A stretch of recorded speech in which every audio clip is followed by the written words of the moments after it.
தலைமைச் செயலகத்தில் முதலமைச்சர் ஸ்டாலின் உரையாற்றி வருகிறார். அந்த காட்சிகளை தற்போது பார்க்கலாம். பல்வேறு கேள்விகளை கேட்டிருக்கிறார், பல்வேறு கோரிக்கைகளை வைத்திருக்கிறார், விரைவாக முடித்து தர வேண்டும் என்றும் எடுத்து சொல்லியிருக்கிறார்.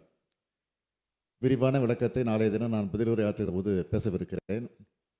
இருந்தாலும் ஒரே ஒரு பிரச்சனை மட்டும் இப்பொழுது எடுத்து வைக்க நான் விரும்புகிறேன்.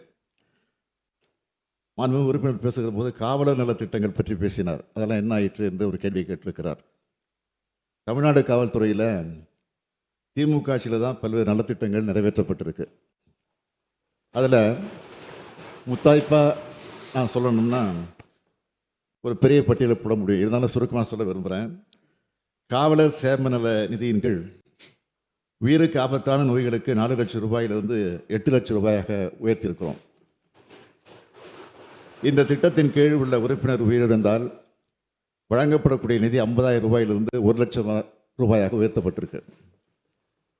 10ஆம் வகுப்பு தேர்வில் முதல் 10 ரேங்கில் வர காவலருடைய பிள்ளைகளுக்கு வழங்கப்படும் கல்வி பரிசு தொகை உயர்த்தப்பட்டிருக்கு.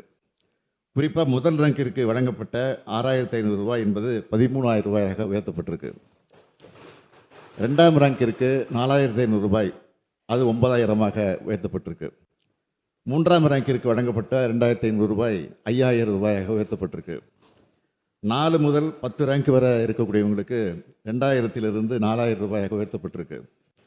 அதேபோல் 12ஆம் வகுப்பு தேர்வில் முதல் 10 ரேங்கிற்குள்ளே வரக்கூடிய காவலர்களுடைய பிள்ளைகளுக்கு பரிசு தொகை உயர்த்தப்பட்டு குறிப்பாக முதல் ரேங்க் வரவங்களுக்கு 7,500 ரூபாயிலிருந்து திமுக ஆட்சியில் 15,000 ரூபாயாக உயர்த்தப்பட்டிருக்கு. 2ஆம் ரேங்கிற்கு 6,500 ரூபாயிலிருந்து 11,000 ரூபாயாக உயர்த்தப்பட்டிருக்கு. 3ஆம் ரேங்கிற்கு 3,500 ரூபாயிலிருந்து 7,000 ரூபாயாக உயர்த்தப்பட்டிருக்கு. 4 முதல் 10 ரேங்க் வரை இருக்கக்கூடியவங்களுக்கு 2,500 5,000 ரூபாயாக உயர்த்தப்பட்டிருக்கு. அதிக மதிப்பெண் பெறக்கூடிய 100 மாணவர்களுக்கு 4 ஆண்டுகளுக்கு உயர்கல்வித் தொகை வழங்கக்கூடிய திட்டம் 200 மாணவர்களுக்கு விரிவுபடுத்தப்பட்டிருக்கு. அதேபோல் அவங்களுக்கு 25,000 ரூபாய் என்று இருந்த உயர்கல்வித் தொகை 30,000 ரூபாய்க்கு உயர்த்தப்பட்டிருக்கு.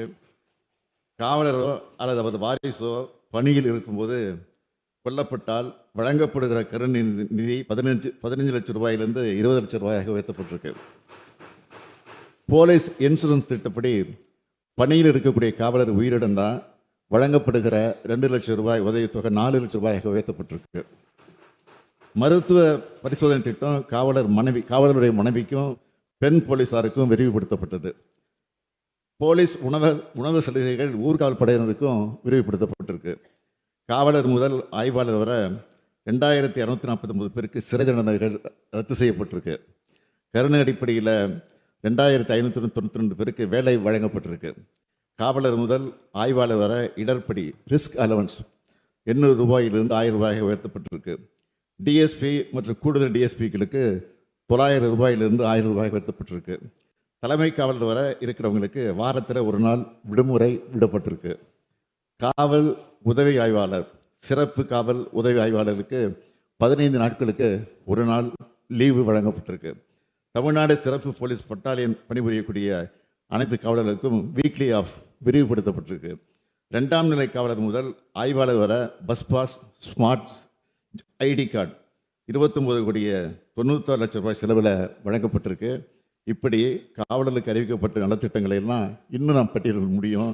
இந்த ஆட்சியில் அனைத்து தரப்பு நலன்களையும் பேணி காப்பது போலவே மக்களின் பாதுகாப்பில் இரவு பகலாக பாடுபட்டு கொண்டிருக்கக்கூடிய எடுத்துக்கொண்டிருக்கக்கூடிய காவலர்களின் நலனையும் பேணி பாதுகாத்து வரோம்னு மாண்புமிகு உறுப்பினருக்கு நான் தெரிவிச்சுக்கிறேன்.